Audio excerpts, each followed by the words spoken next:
osteoporosis, or they're not going to cause you high blood pressure and the rest of it. In fact, if you're age 70 and you're 10 pounds more, you're actually going to live longer than the one who's at the real weight. But I have a question for you, because I have a feeling that a lot of people don't know what their normal weight should be. So then how would they go about determining what that plus 10 pounds is? There you go. Right? I am sure everybody knows what their weight should be. You know, extra 10 pounds also makes you look good. Did you know that? Well, your face probably looks a little fuller. You can't see as many wrinkles, right? That's right. You know. So this is the body of research that has been done, and they say that you look good with extra 10 pounds. Well, for all of you chocoholics out there, like me, there's this kind of a troubling study that has come out recently, a research with about 900 people, both men and women, about the links between chocolate and depression. Now, in this study, what was found is that those people who ate more chocolate did show more signs or symptoms of depression than those people who ate less chocolate. But, and there's a big but, we don't know any causality. We don't know if eating more chocolate causes one to be more depressed, or because one is depressed, one tends to eat more chocolate. I certainly hope it's the second one in this situation. So clearly more research needs to be done, but this was pretty clear, both for men and women. I eat chocolate and drink wine for the purpose that they are actually good for you. Antioxidants. And it's natural, farm product. It's not exactly man-made. I'm happy with my choices. Interesting news out of David Paterson, the governor of New York State. He has decided he wants to charge you a tax for every time you buy a soda. It says penny per ounce, but folks, if you buy a six-pack, you're going to be giving a tax of 72 cents. Or if you have a big gulp, you're going to pay a tax of 44 cents. But here is the tongue-in-cheek article by New Yorker where it says, well, wait a second. We subsidize sugar in that soda that you're trying to tax.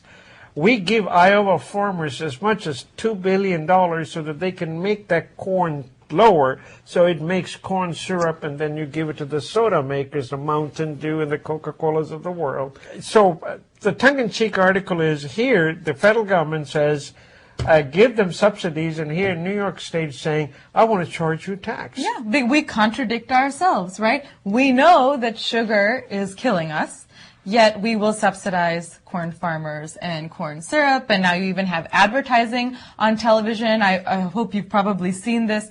Oh, who says high fructose corn syrup is bad? It's natural. I mean, it's ridiculous. Of course it's bad for you. But we subsidize it, and then we say, oh, we'll tax you for drinking it. Used to be that tobacco was also subsidized. Ultimately, of course, subsidy for tobacco went away, but this is what David Paterson is saying. We made New Yorkers quit smoking by raising the tax on a cigarette. We're going to make New Yorkers reduce their soda and sugar consumption because we're going to tax them. It's another matter if the state makes money. Check out this headline in the New York Times. We have met the enemy, and he is PowerPoint. Yes, we have all been bored to tears with PowerPoint presentations that go on for way too long with endless slides, with lots of bullet points, and the lights are dim and you get tired and you feel like falling asleep.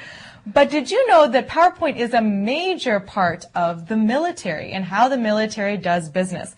General McChrystal, when he saw this particular very complicated PowerPoint slide, which was like hard to look at, said, when we understand that slide, we'll have won the war. You know, it's that bad.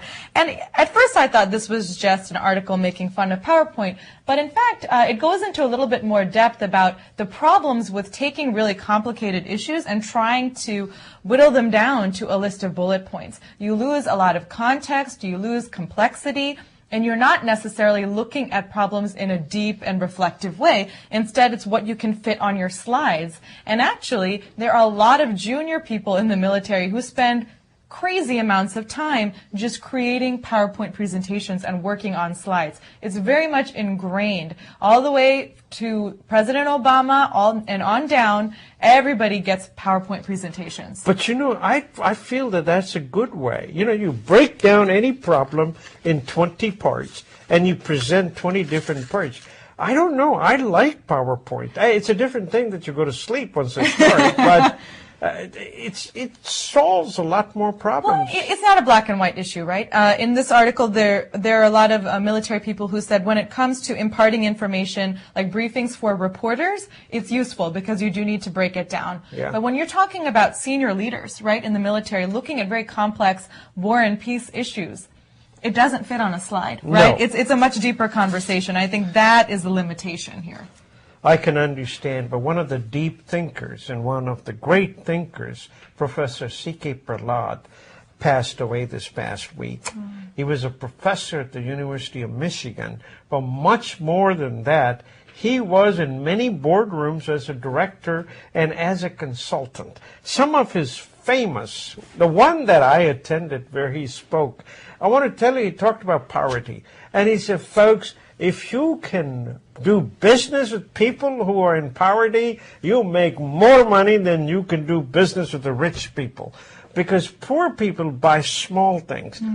Dollar store is a Wall Street success story. But what he was really saying, that when you go into the slums, you want to sell it, don't sell this big a toothpaste, sell this big. They will buy it. Don't sell big soaps, sell small soaps, and so on and so forth. And he was proved right within his lifetime. Some of the business sayings of this man are legendary. The last one, just before he died, he says, executives are